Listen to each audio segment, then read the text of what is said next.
Segundo grupo do reino Plantae, os vegetais. Agora falaremos das pteridófitas. Pteridófitas são plantas bem antigas, né, que conviveram com dinossauros, foram comida para muitos dinossauros, e são vegetais que mostram um grande grau de evolução em relação às briófitas.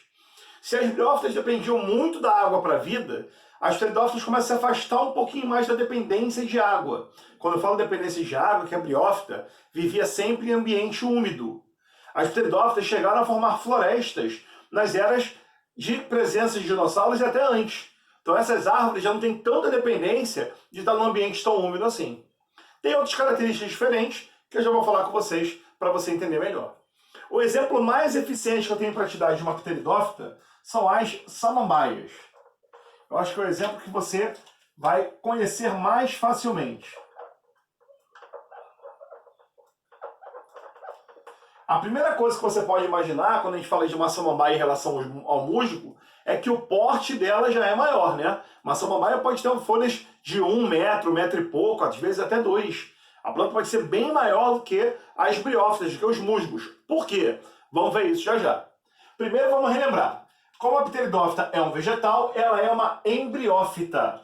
Embriófitas são plantas que possuem o embrião se desenvolvendo dentro da mãe. Então a fecundação ocorre dentro da planta e dali vai formar um novo ser. O embrião vai ser gerado dentro da planta e dali o ser vai crescer e se desenvolver. Beleza? Dentro da planta mãe. Pteridófitas também são criptógamas, ou seja, você não vai encontrar nelas um órgão de reprodução aparente. O órgão de reprodução ele vai estar sempre escondidinho, vai estar sempre dentro de uma cripta, dentro de uma cavidade. Daí o nome criptógamas, que são plantas que geram gametas em urnas, em criptas. Daí o nome criptógama.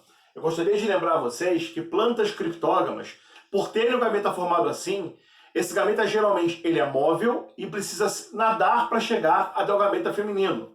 Então as criptógamas, que têm os gametas formados em criptas, são plantas que apresentam, gente, uma alta dependência de água para a reprodução sexuada.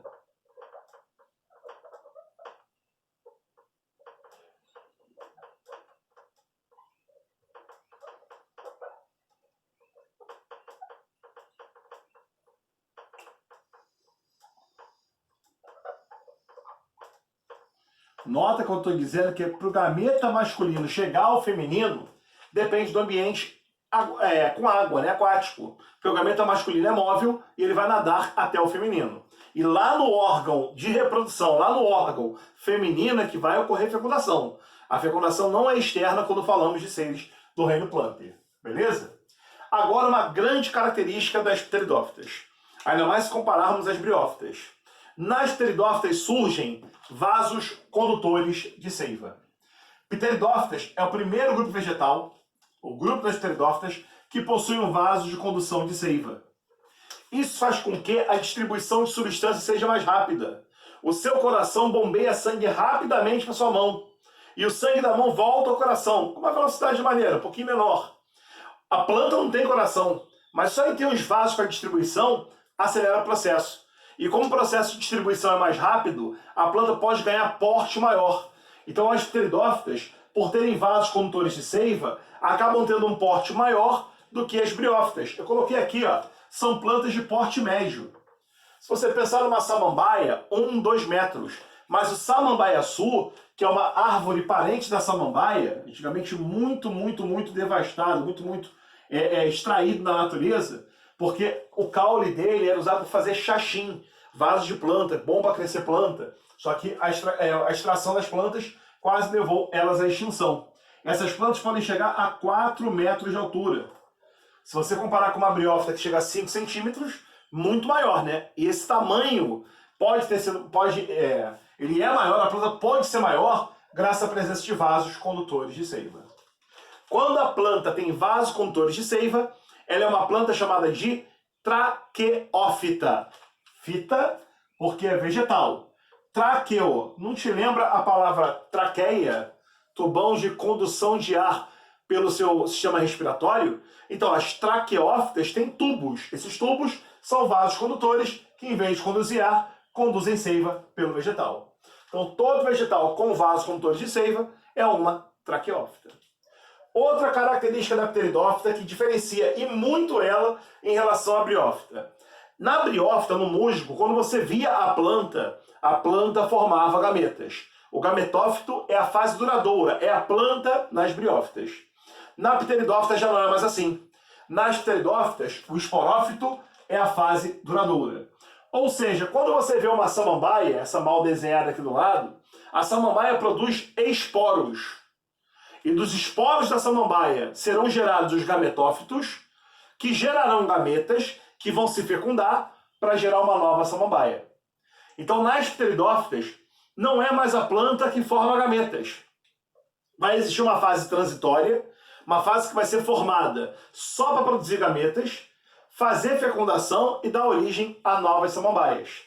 Nas pteridófitas, o esporófito, a fase formadora de esporos, é a fase duradoura. E aí, gente, vale a pena ressaltar para vocês dois detalhes importantes. Na verdade, um detalhe importante, né? Eu botei até como observação aqui, ó. Quando você compara briófitas com pteridófitas, duas características surgiram nas pteridófitas que as briófitas não tinham. Os vasos condutores de seiva e o esporófito como fase duradoura. Essas características têm um nome quando a gente pensa em evolução. O nome disso é apomorfia. A apomorfia, em um português mais direto, numa tradução mais livre, eu poderia traduzir para vocês como novidade evolutiva. Explicando mais bonitinho em biologês, a apomorfia é uma característica evolutiva que surge num grupo que sobrepõe uma anterior. Como assim, Rangel? Anteriormente, o gametófito era duradouro lá na briófita. Na pteridófita passa o esporófito a ser duradouro. Então foi uma característica nova que sobrepôs a que ficou para trás. É uma novidade evolutiva. É uma apomorfia. Marquei aqui com um asterisco laranjinha. Outra apomorfia. Nas briófitas, a condução de substâncias era por difusão, célula a célula. Agora, nas pteridófitas, surgem vasos condutores de seiva. Também uma novidade evolutiva, uma apomorfia. A característica ultrapassada é chamada de pleisomorfia, pleisomórfica. Foi aquela que foi ultrapassada. A novidade evolutiva é a apomorfia, então. Ser traqueófita e ter esporófito como fase duradoura, apomorfias que surgiram nas pteridófitas. Em relação aos órgãos, as pteridófitas possuem 3 órgãos bem definidos. Elas possuem as suas raízes, ligadas a um caule subterrâneo. Esse caule subterrâneo se chama rizoma, mas é um caule real mesmo. Nesse tipo de planta, tá? Porque o samambaiaçu que eu te falei, que chega a 4 metros de altura, ele tem o caule que sai da terra, como se fosse um tronco.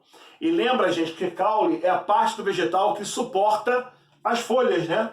Então, esse caule aqui é um caule subterrâneo. E dele brotam as folhas. Folhas que, nesse caso, ainda não se abriram. E essa maior aqui, ó, é uma folha real. Ela é chamada de folha composta.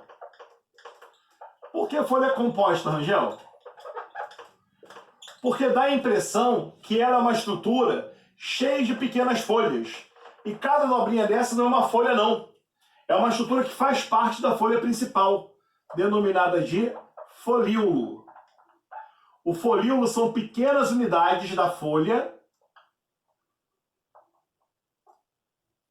pequenas unidades que formam a estrutura da folha.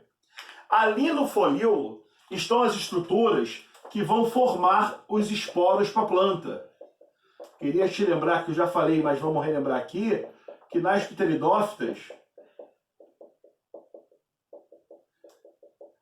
a fase duradoura é o esporófito. Então, quando desenho para você uma samambaia, a samambaia produz esporos. Se você olha samambaias em certas épocas do ano por baixo da folha dela, você vai encontrar pequenos pontinhos amarronzados. Esses pontinhos são produtores de esporos. Por isso que essa planta é o chamado esporófito. Beleza, galera? Então, essas são as pteridófitas para falar contigo do segundo dos grupos vegetais. Dá uma copiada aí, tira o print, que a gente vai falar de reprodução agora.